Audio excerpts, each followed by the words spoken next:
dia a todos os companheiros da Escola Jesus Cristo.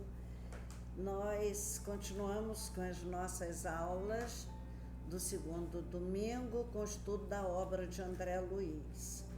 Pedi licença a Flávio para concluir o livro esse mês de dezembro, embora toda a temática da escola seja Natal. Eu pedi licença a Flávio para concluir o livro, porque é o último capítulo de Os Mensageiros que nós estamos estudando, o 51º e último capítulo. Então, como o capítulo, o trabalho e tudo mais que aqui acontece é sob a égide de Jesus e fala de Jesus. Então, nós vamos observar que, no meu ver, o tema central é a revisão do trabalho, além da computação e análise dos lucros espirituais desse trabalho aqui na Terra, na casa simples, pobre de Isabel, no Rio de Janeiro, que pela dedicação aos semelhantes fez-se um polo de nosso lar aqui na Terra. Era uma casinha pobre no subúrbio do Rio, e ali eles ficaram uma semana. Outro tema que achei interessante que o livro aborda, e aqui são muitos, mas eu destaco esses dois, que é a conclusão a que André Luiz chega, que o encontro com Jesus e a nossa mudança de hábitos pelo impacto desse encontro com o Senhor só acontece nas tarefas de amparo aos sofredores. É aí que a gente faz o nosso encontro com Jesus. Outro tema foram os novos e os mais altos capitais para o espírito. O que ele acumula a partir daí de capital espiritual. Bem, vamos então analisar o parágrafo. Quem está com a apostila, vamos acompanhando a leitura do livro e a apostila. Vamos ao primeiro e segundo parágrafos. Depois de outras atividades espirituais numerosas, findou a semana de serviço a que Aniceto nos admitira em sua companhia. Seguíramos o nobre instrutor através de tarefas variadas e complexas, sediados no templo acolhedor de Isabel, atendêramos a considerável número de doentes, bem como a irmãos outros perturbados, abatidos, transviados, moribundos. Nosso orientador tinha para todos os casos maravilhosos recursos de improvisação, sempre atencioso e otimista. Aqui a gente vê que a casa de Isabel foi transformada num templo. Emmanuel diz que nossa casa deve ser um templo e que o nosso templo deve ser a nossa casa. Que a gente se sinta no nosso templo como se estivesse em nosso próprio lar. E também interessante observar aqui a questão da improvisação. Então, essas atividades complexas que estão aqui relatadas nesse livro, são muitas vezes os espíritos vêm a trabalho aqui na Terra e acontecem fatos inesperados, e quem dirige a equipe tem que ter sempre criatividade com capacidade de improvisação em cada acontecimento que a gente não espera, não é? Então, ele fala também da clientela. Quem era a clientela a quem eles atenderam? Eram indivíduos tristes, né? Indivíduos, como ele chama aqui, perturbados, abatidos, transviados, uns moribundos. Muitos de nós chegamos aqui à Escola Jesus Cristo ou à nossa casa espírita de origem nesse estado, como esses espíritos que às vezes nós chamamos perturbadores ou espíritos sem conhecimento do comportamento ideal dentro de um templo, são espíritos como os nossos, porque nós também já fomos assim, muitos que frequentam nossa casa ainda não têm noção do comportamento correto dentro de um templo. Então, ele indica que a espiritualidade, né, trabalha no atendimento desses sofredores encarnados e desencarnados, alguns deles aparentemente sem soluções plausíveis naquele momento. Então, por isso, muitas vezes, é preciso improvisar, conhecer o atendido para saber a melhor forma de fazer com que aquela reunião tenha rendimento para eles. Terceiro e quarto parágrafo. Alguns poucos dias de trabalho novo encheram-me o cérebro de raciocínios novos e o coração de sentimentos que até então desconhecera. Ao contato das revelações de Aniceto, nos domínios da eletricidade, do magnetismo, reformara todos os meus antigos conhecimentos de medicina. A ascendência mental no equilíbrio orgânico, as forças radioativas, o campo das bactérias, a visão mais ampla da matéria organizada, compeliam-me a nova conceituação científica da arte de curar os corpos enfermos. Ele se depara com conhecimentos com que absolutamente ele não fora aquinhoado aqui na Terra. E ele enumera alguns desses. Então, é importante esse parágrafo, porque ele nos dá a dimensão dessa importância do trabalho em nosso processo de crescimento. Ele fala aqui, sobretudo, na ampliação dos seus conhecimentos.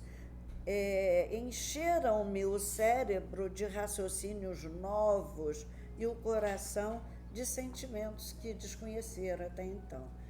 Então, é no trabalho que nós estimulamos o nosso raciocínio e este vai estimulando também nossa inteligência, os desafios que nós encontramos em todo trabalho, todo tipo de trabalho, e no caso aqui do trabalho em favor dos sofredores, ele aprendeu muito com Aniceto sobre eletricidade, magnetismo e, enfim, ele descobriu a ascendência mental no equilíbrio orgânico, ou seja, nossa saúde física está apensada a nosso equilíbrio mental.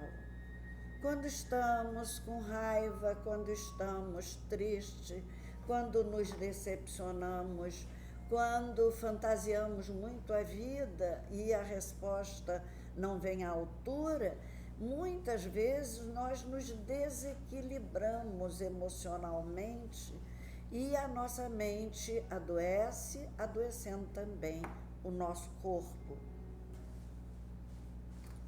O que ele diz aqui é que ele desconhecia esse poder da mente sobre todo o organismo humano, não é?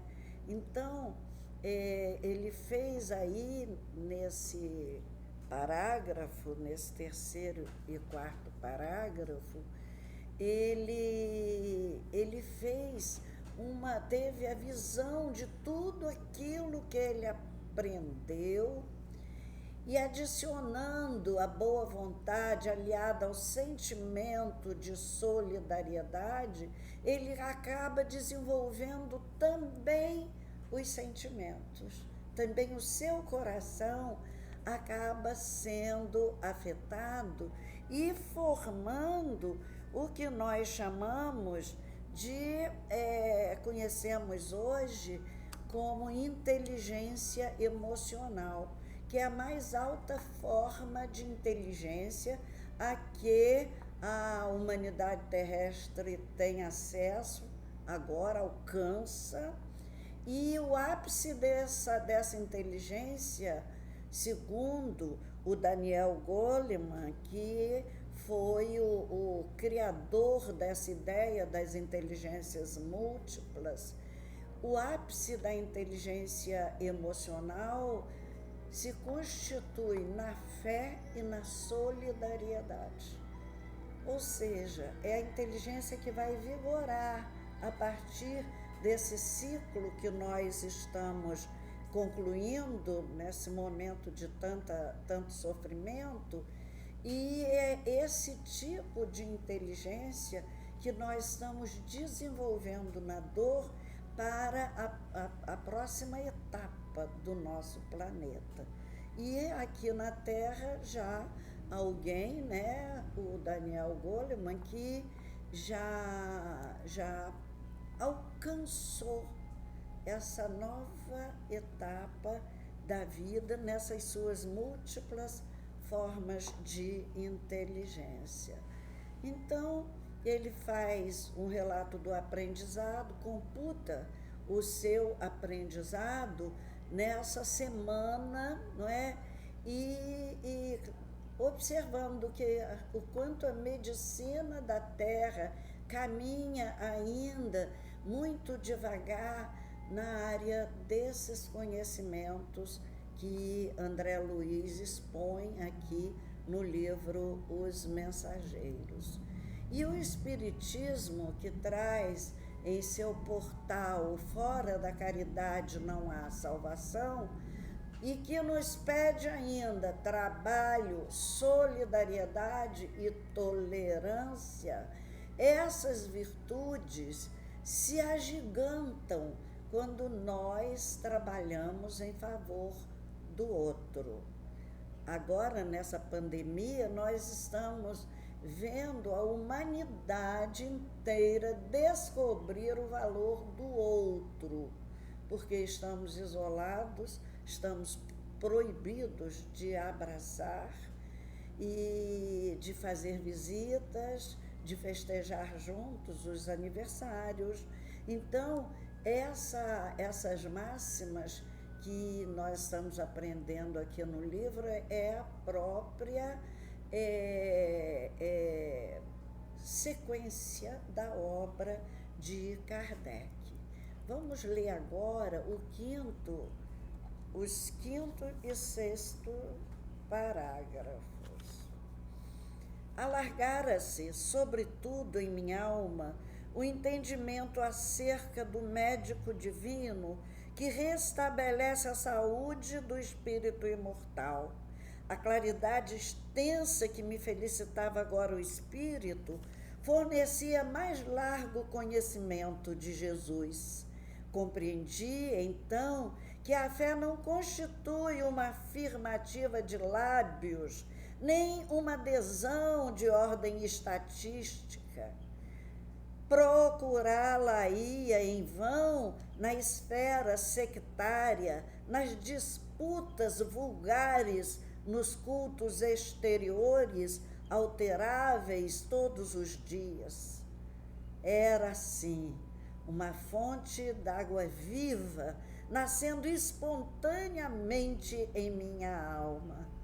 Traduzia-se em reverência profunda, aliada ao mais alto conceito de serviço e responsabilidade diante das sublimes concessões do Eterno Pai.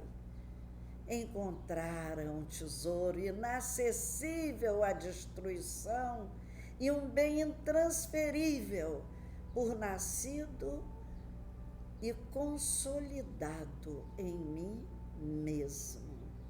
Quando o instrutor nos convidou a regressar, sentia-me positivamente outro. Guardava a impressão de haver encontrado as notícias diretas do Senhor Jesus na descoberta de meu próprio mundo interior.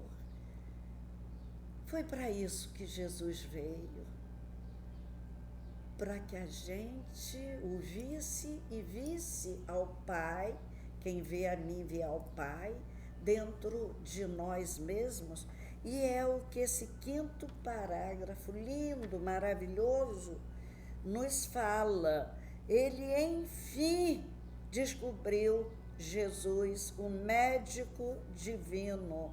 Ele que fora médico na terra e estava atuando ali como médico, ele descobre o médico divino nesse trabalho junto aos sofredores e diz que claridade extensa invadiram a alma.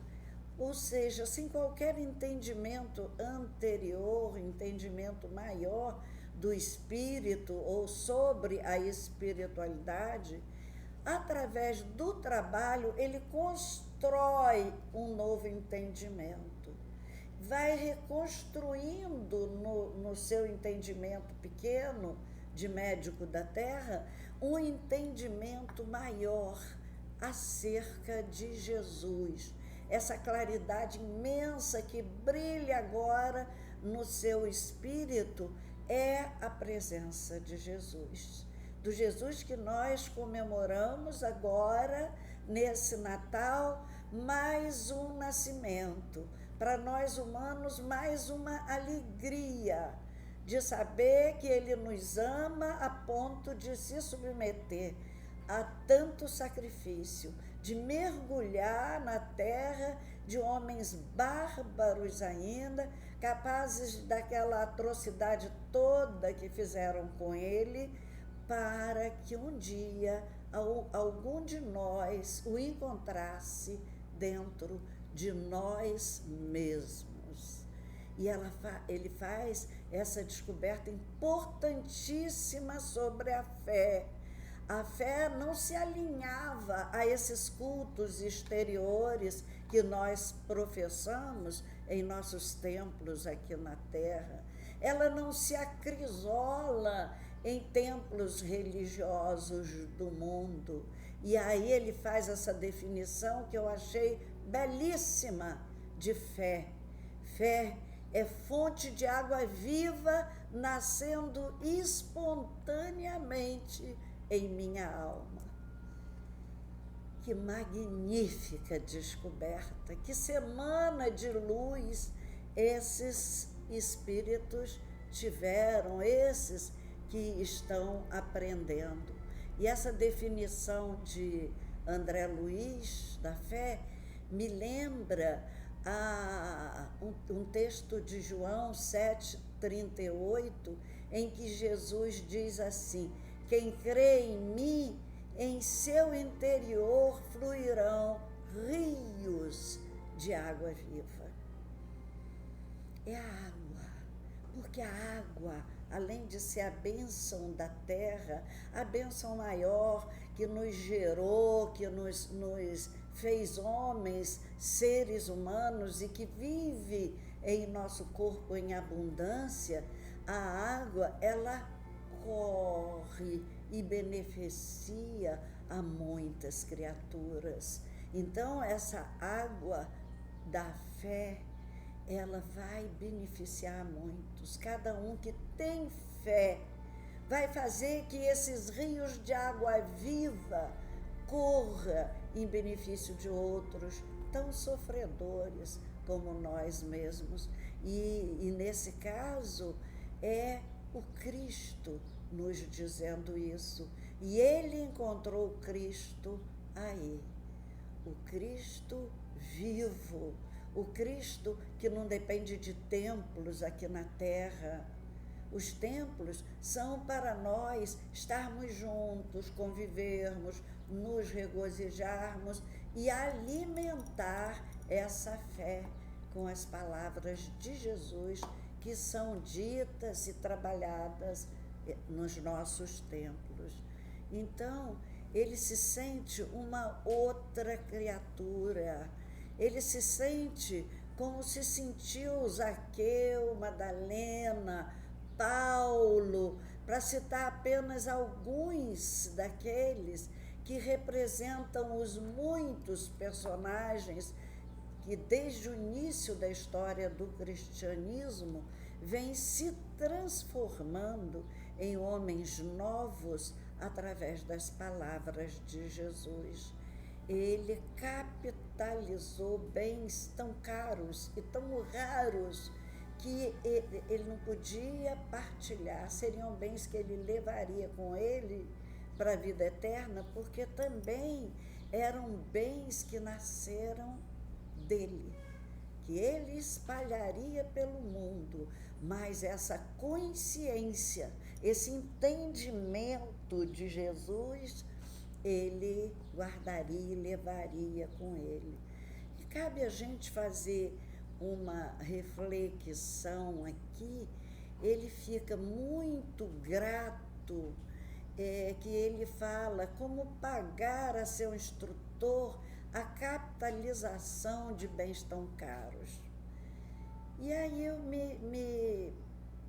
eu paro para refletir que não é muito hábito em nós humanos o fato da gratidão, desse tipo de gratidão, gratidão pelo que nós aprendemos com as pessoas, e a terna gratidão pela transformação que nós vamos operando em nosso espírito, graças a esses conhecimentos que algumas pessoas que usam a tribuna ou que escrevem livros nos passaram. Então, é a transformação diante do conhecimento novo que veio nos felicitar a alma. E eu penso que seria até uma boa ideia nesse Natal a gente parar para ver as pessoas que colaboraram no nosso crescimento, que fizeram nos mudar de vida, encontrar novos caminhos, e pedir a Jesus por essas criaturas, agradecer a Jesus por tê-las colocado na nossa andança pela terra, e que elas tenham vindo de encontro à nossa ânsia de espiritualidade. E inclui entre essas pessoas, vamos incluir também aquelas pessoas que nos ofenderam, nos magoaram, aquelas que fizeram com que nós percebêssemos os nossos erros, que a gente às vezes fica meio cega para os próprios erros e precisamos que alguém faça isso por nós. E em geral não são os amigos que falam para nós os nossos defeitos, né? A gente deve levar a sério as críticas que recebemos. Aí vem o o sétimo, né, agora. O sétimo parágrafo. O sétimo e o oitavo, né? É esse que ele fala da mudança. Quando o instrutor, não, esse é o sexto. Como poderia pagar ao prestimoso Aniceto, eu já estava comentando ele, semelhante capitalização de bens imortais. Havia terminado o serviço de orações na última reunião semanal na residência de Isidoro e Isabel. Os trabalhos, sempre ativos, haviam representado esfera de observações e experiências sempre novas. Então, ele aprendeu, encontrou essa fonte rica de fé dentro dele mesmo, e ele compreendeu Jesus e aceitou Jesus. Agora, nesse Natal, a gente lembra também de uma outra consideração de João no seu Evangelho. Veio para o que era seu e os seus não o receberam. Então, nessa hora, ele estava na terra e não entendeu Jesus, e não recebeu, e não aceitou. Foi no trabalho, junto aos sofredores, e já como espírito, que ele consegue, então, reconhecer e aceitar Jesus, como esses vultos do Evangelho aceitaram e fizeram uma mudança enorme em seus espíritos. O 10, grande número de amigos de Aniceto acercaram-se do instrutor, ansiosos por partilharem a luz da conversação de despedidas. O devotado orientador oferecia a todos a sua palavra de bom ânimo, otimismo, alegria e confiança no Senhor, como um príncipe de legenda cuja boca fosse fonte inesgotável de ouro espiritual. Então, terminar logo 12, Vicente e eu tínhamos os olhos úmidos, desejosos de externar-lhe verbalmente nosso reconhecimento pelas bênçãos recolhidas, mas, ao nos aproximarmos, o abnegado orientador sorriu e antecipou: agradeçam a Jesus pelo muito que nos tem dado. Então, esses 5 versículos, ele fala dessa hora de despedida, e quem costuma frequentar assim eventos, semanas espíritas, onde a gente cria muitos laços de afeto e continuamos. Eu sei que eu viajo pelo Brasil todo e eu vejo nessa hora da despedida do trabalho, é sempre uma hora alegre em que nós estamos felizes por reencontrarmos companheiros de ideal, em que nós estamos felizes pelo aprendizado que nos beneficiou ali, mas é também uma hora de saudade, porque os laços são formados ali. Então, essa hora de separação também é uma hora que deixa lembranças, porque são lembranças afetivas, e o coração é a força, a memória do coração é a memória verdadeira, a maior, a que vai conosco, não é? A gente começa a esquecer, na minha idade já estou bem esquecida, mas a memória do coração, os fatos bonitos que eu vivi, os encontros com os amigos, estão frescas na minha memória, porque estão no meu sentimento, né? Cada um agora ia voltar para o seu lugar, para o seu trabalho rotineiro, e Aniceto, que era ali o senhor do conhecimento, que beneficiou a tantos nessa semana, E ele diz que sua boca era fonte inesgotável de ouro puro. Fonte inesgotável de ouro puro. Quando que nossas bocas serão fontes inesgotáveis de ouro puro? Estamos caminhando para isso. E isso me lembra Cecília Meirelles, no seu poema O Romanceiro da Inconfidência, quando ela, falando das reuniões dos intelectuais da época para libertar o Brasil de Portugal, e ela diz assim: ai, palavras,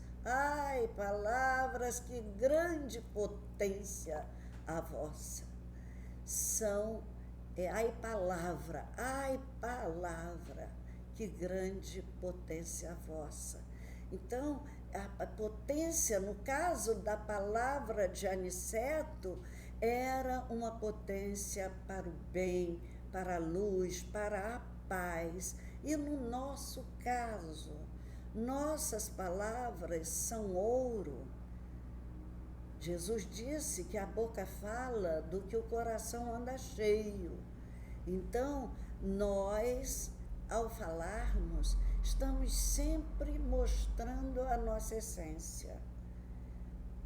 Do que falamos, como falamos, onde falamos e para quem falamos, faz da nossa palavra ouro ou carvão. Então, nós precisamos educar, né, o nosso verbo para que nossa palavra seja, como diz o provérbio de Salomão, a palavra é maçã de ouro em cesto de prata. É lindo. Agora, os parágrafos 13, já falamos, agradeçam a Jesus pelo muito que nos tem dado, e vamos até o 16.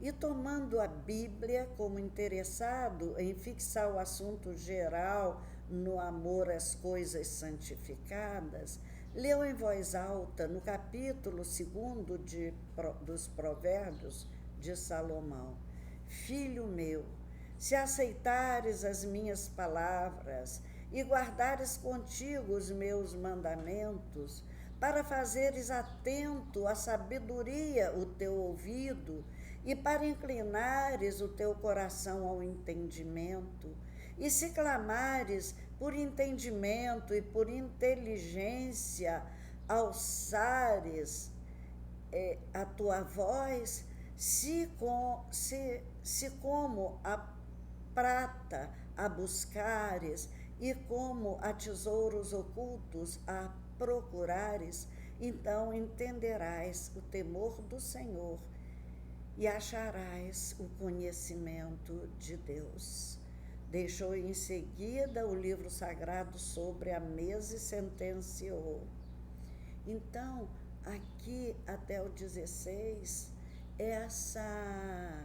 esse texto bíblico. É interessante observar nesses parágrafos que nós lemos, primeiro, a grande gratidão de André Luiz e Vicente, os dois médicos que começam a aprender a medicina espiritual no trabalho. Também a humildade, a grandeza de espírito de Aniceto fica visível aí, porque ele evita maiores agradecimentos, solicitando a todos que dirijam o agradecimento a Jesus. Lembra-nos também aí o Evangelho de Jesus, que alerta a todos nós humanos contra essa vaidade do conhecimento, e está lá na carta de Tiago 1,17 assim: toda boa dádiva e todo dom perfeito é lá do alto, descendo do Pai das luzes, em quem não pode existir variação ou sombra de mudança. Aqui na Terra até as religiões mudam muito, vêm inovações e estão sempre fazendo mudanças, mas em Deus não há variação nem sombra de mudança. A lei é a lei, está pronta e cabe a todos nós que somos por ela regidos, segui-la, obedecê-la, aceitá-la. E é também interessante observar o uso da Bíblia. Ele abre a Bíblia.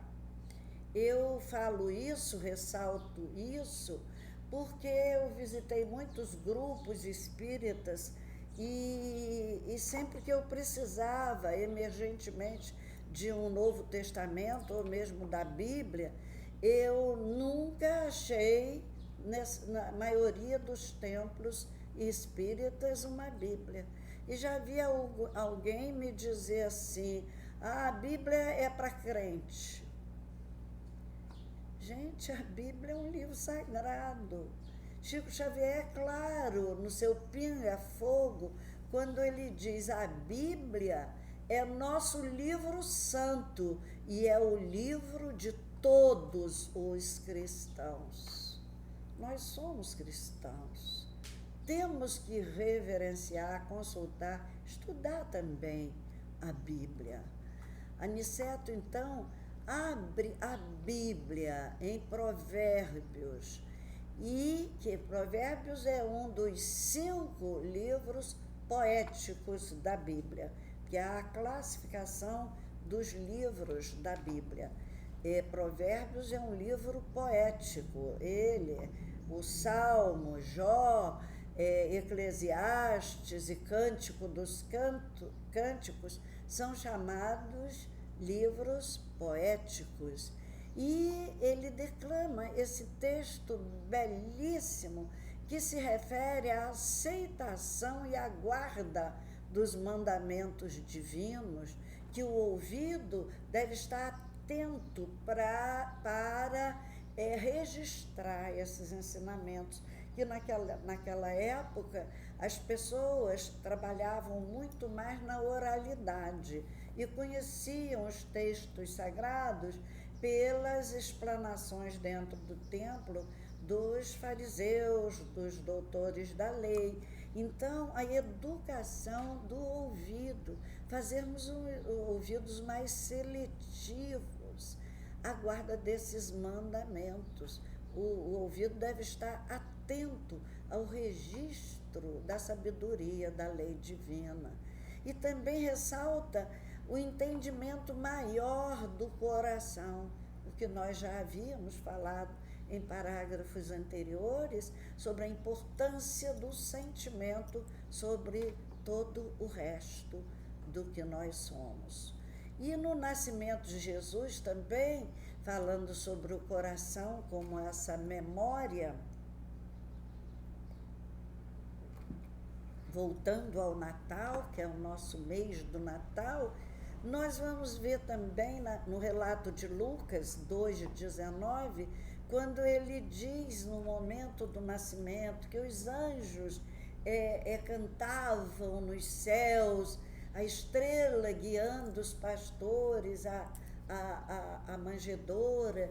Então, nesse momento, diz o evangelista, Maria guardava todas essas coisas, meditando-as no seu coração. Então, ela meditava com o sentimento, e é a memória associada ao sentimento que é a memória inapagável, a memória que vai conosco. Parágrafo 17. Lembremo-nos do Senhor em nossas despedidas. Retifiquemos, irmãos, nossos compromissos de trabalho e testemunho. Em tão pequeno trecho dos provérbios, encontramos muitos verbos que interessam os espíritos cristãos. aceitar os mandamentos divinos e guardá-los, tornar o ouvido atento e o coração esclarecido, pedir a inteligência alçando a voz acima dos objetivos inferiores, buscar os tesouros do Cristo e procurar-lhe o programa de serviços representa o esforço nobre daquele que, de fato, deseja a divina sabedoria. Não esqueçamos esses deveres. É interessante aí que Aniceto chama atenção para os verbos, e é realmente, em toda interpretação de texto, a gente deve fixar nos verbos, para depois ir aos complementos. Os verbos que ele usa aqui, aceitar, guardar, tornar, pedir, buscar, são todos verbos, né? A cada um deles ele adiciona um complemento. Os verbos ele intitula de verbos cristãos. E os seus complementos também estão ligados à ação e ao comportamento cristão.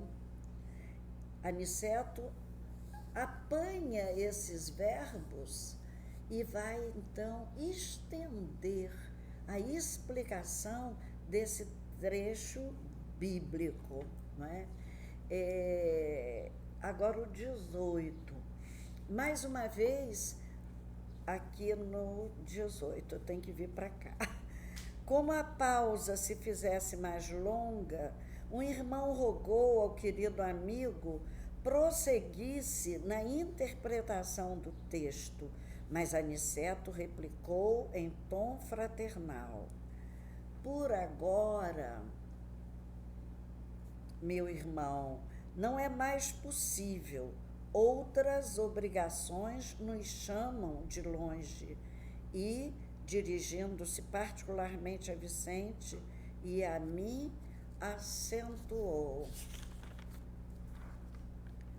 já que voltaremos pela estrada comum, poderemos esperar por nossa amiga Isabel para apresentar-lhe nossos agradecimentos e despedidas.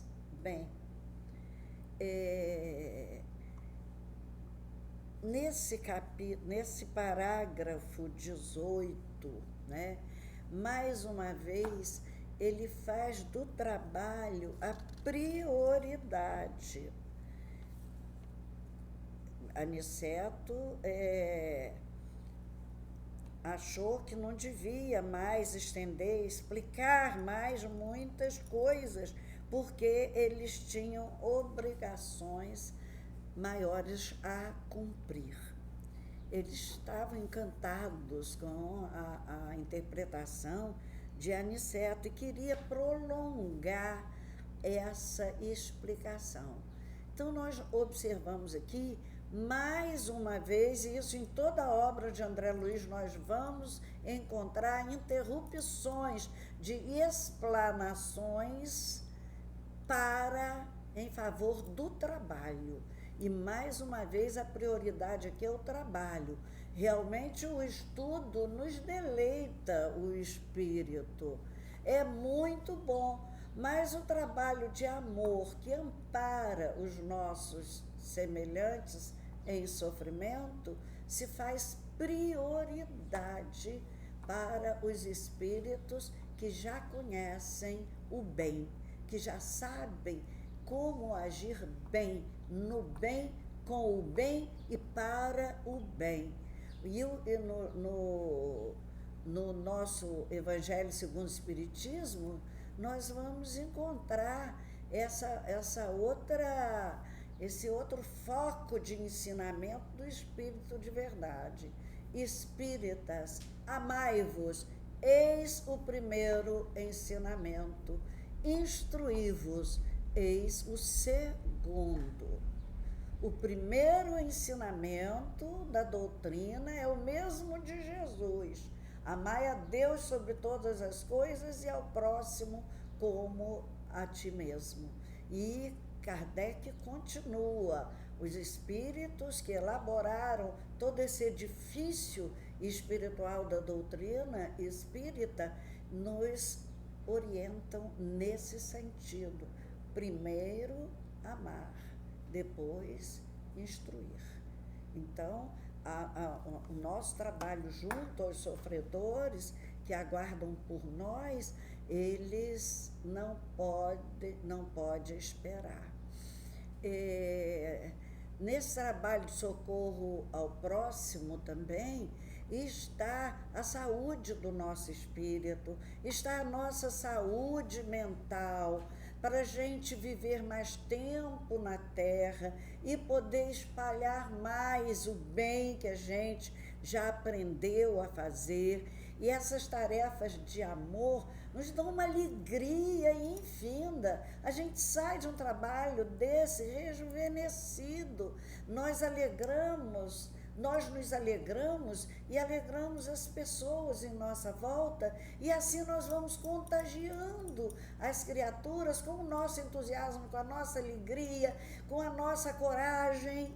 Ontem nós precisamos de coragem, que nós fizemos o nosso encerramento de nosso fim de ano na Casa Irmãos da Solidariedade, e fomos para lá, não podíamos entrar, então alugamos um pequeno trio elétrico que tinha microfone, de onde nós falamos e oramos juntos, eles longe, que a gente pouco podia ver o rostinho de cada um, mas percebia assim, a alegria deles orando conosco o Pai Nosso.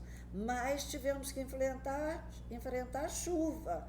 Fomos na chuva, tivemos que enfrentar o medo da Covid, né? Tivemos que vencer esse medo, porque havia irmãos nossos aguardando o nosso carinho, o nosso afeto, a lembrancinha que a gente distribui todo ano no Natal para eles. E a gente veio de lá, ninguém sente cansaço. Todo mundo é uma alegria tão grande, a gente sorri tanto que a gente não podia se abraçar, a gente de máscara, ninguém enxergava, não sabia quem era quem, mas o grupo foi um grupo que levou alegria, e nós estávamos felizes. Por quê? Isso nos dá mais ânimo, isso nos traz também saúde para o corpo físico, né? Eu queria destacar aqui também a delicadeza de Aniceto, que fica esperando a Isabel ir se deitar para que o espírito dela saia e que ele possa agradecer diretamente a ela. Eu que aqui tenho outro de boa vontade que ficou me aguardando hoje aqui para gravar essa aula, seguindo o exemplo de Aniceto, Djalma estava aqui esperando, e ele ensina o tempo todo gestuais de delicadeza uns com os outros. Toda a obra de André Luiz é uma coisa linda em termos de delicadeza. E nesse momento, ele vai ter a paciência, todos, né, de aguardar Isabel dormir. Naturalmente, dona de casa foi ajeitar a comida para o dia seguinte, foi arrumar a casa. Eu fazia isso, arrumava a casa de noite.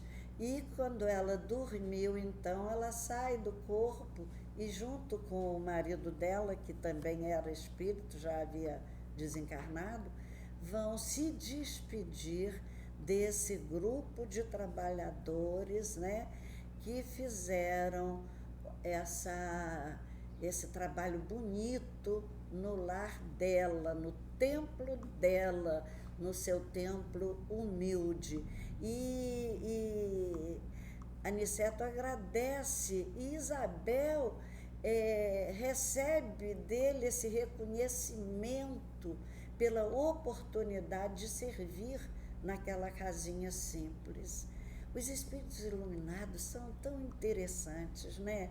Eles sabem o que representa uma oportunidade de servir e luta por essa oportunidade, enquanto nós damos sempre desculpas para adiar o início de algum trabalho, o engajamento nosso na tarefa da casa espírita. Então, eu lembro da minha mãe aí, que dizia assim, quando ela tinha uma atividade para eu fazer, e eu dizia que tinha prova, criança, 12, 13 anos, ou que eu estava cansada, e ela dizia, tem cansaço não, espírito endividado não enjeita serviço, não tem cansaço, você é nova, não pode estar cansada. Então, era um jeito, assim, ela era severa, né, de mostrar para a gente essa oportunidade que nós temos de trabalhar. É a grande oportunidade. Os espíritos iluminados sabem disso e lutam por uma oportunidade de trabalho.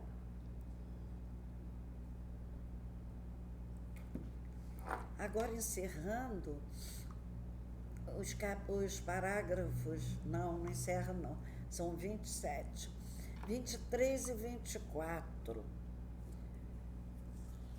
Já está aqui. Dona Isabel agradeceu. Eu não li esse trecho, né? Eu comentei, não li. Não, aqui já li. Já que voltaremos. 22. Daí a momentos a nobre companheira de Isidoro, que é Isabel, abandonando o corpo ao repouso do sono, veio até nós, junto do esposo espiritual, atendendo ao convite mental do nosso dedicado orientador. Olha a forma de comunicação lá, é mental. Convite é mental. Aniceto exprimiu-lhe profundo reconhecimento, falou-lhe da nossa alegria, das oportunidades santas do serviço que a bondade divina nos havia proporcionado. Dona Isabel agradeceu comovidamente, deixando transparecer as lágrimas da gratidão que lhe dominava o espírito. Nobre Aniceto, disse, enxugando os olhos, se for possível, voltai sempre ao nosso modesto lar, ensinai-me a paciência e a coragem, generoso amigo. Quando puderes, não me deixeis transviar nos deveres de mãe, tão difíceis de cumprir na carne, onde os interesses menos dignos se entrechocam com violência. Amparai-me as obrigações de serva do Evangelho de Nosso Senhor. Por vezes, profundas saudades da família espiritual me dilaceram o coração.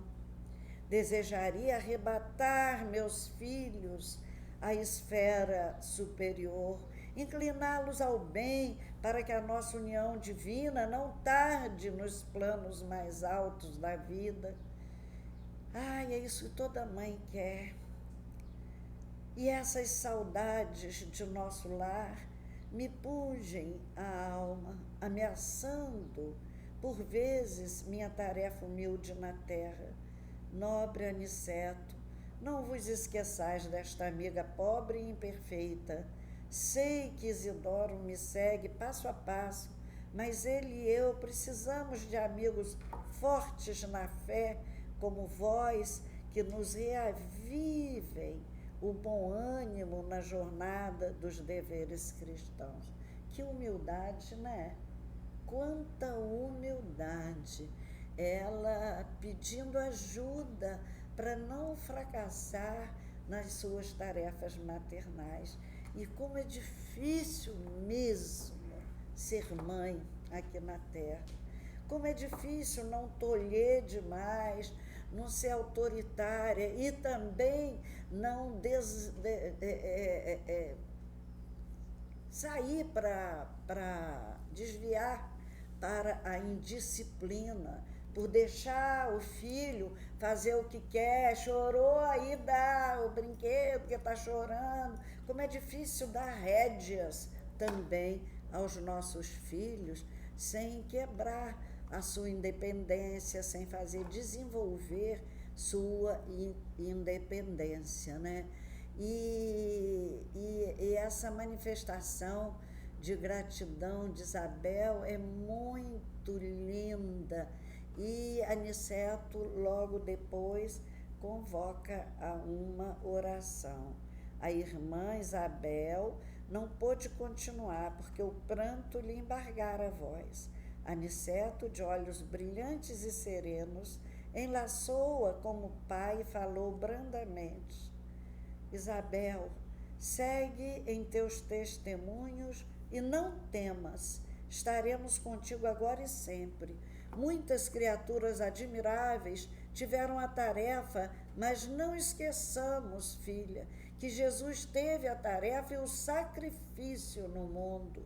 Não nos faltará no caminho o Redentor, o terno cuidado do guia vigilante.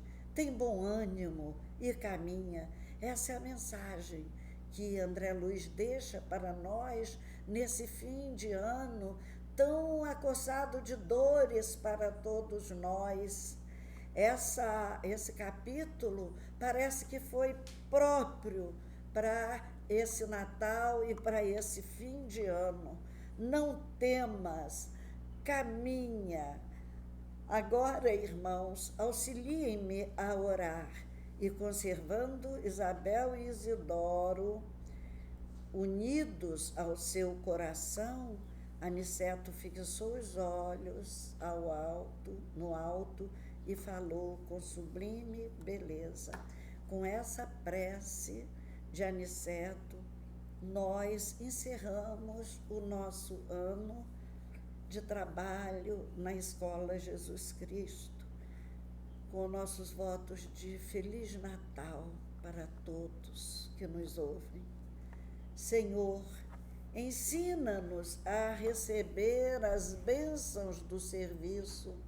Ainda não sabemos, amado Jesus, compreender a extensão do trabalho que nos confiaste.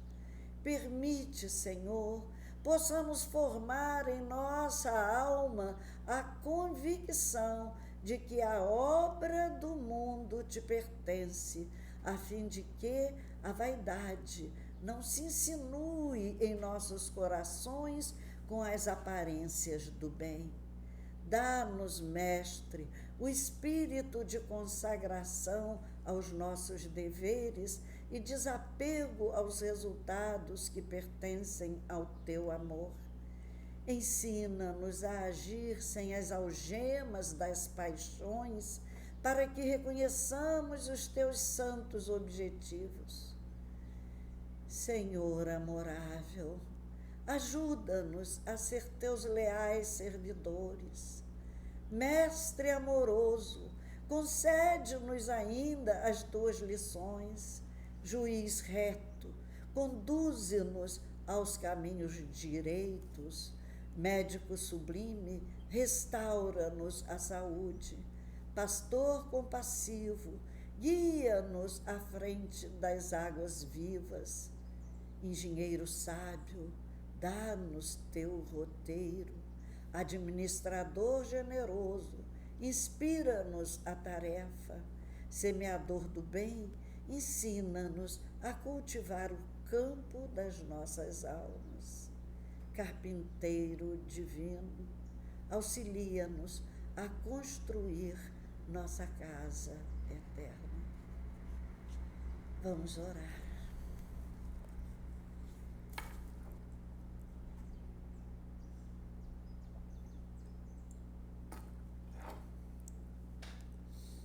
Na prece de Aniceto, a nossa oração de fim de ano.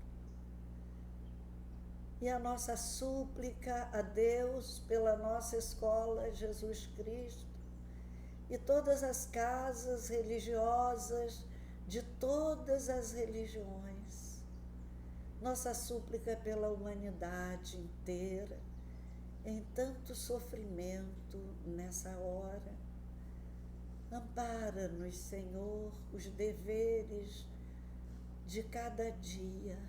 Ensina-nos a trabalhar com alegria. Dá-nos a fé para que de nosso interior fluam os rios de água viva a beneficiar os sedentos da nossa estrada, os que passam por nós em busca de um copo d'água, do amor, da ternura e da paz. Senhor Jesus, obrigada, Senhor, pelas lições do ano que se finda. Obrigada, Senhor, pelos registros de saudade, de dor que vivemos nesse momento, por não estarmos juntos, todos na Escola Jesus Cristo, para o abraço de fim de ano. Que essas lições fiquem bem fixadas em nossos corações, para que aprendamos uma outra forma de vida e para que cresçamos, Senhor, entendendo a importância do outro em nosso caminho. Fica conosco, Jesus.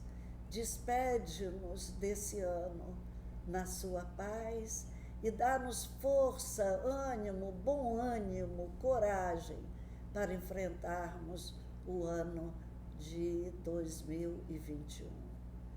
Seja conosco agora e sempre, assim seja.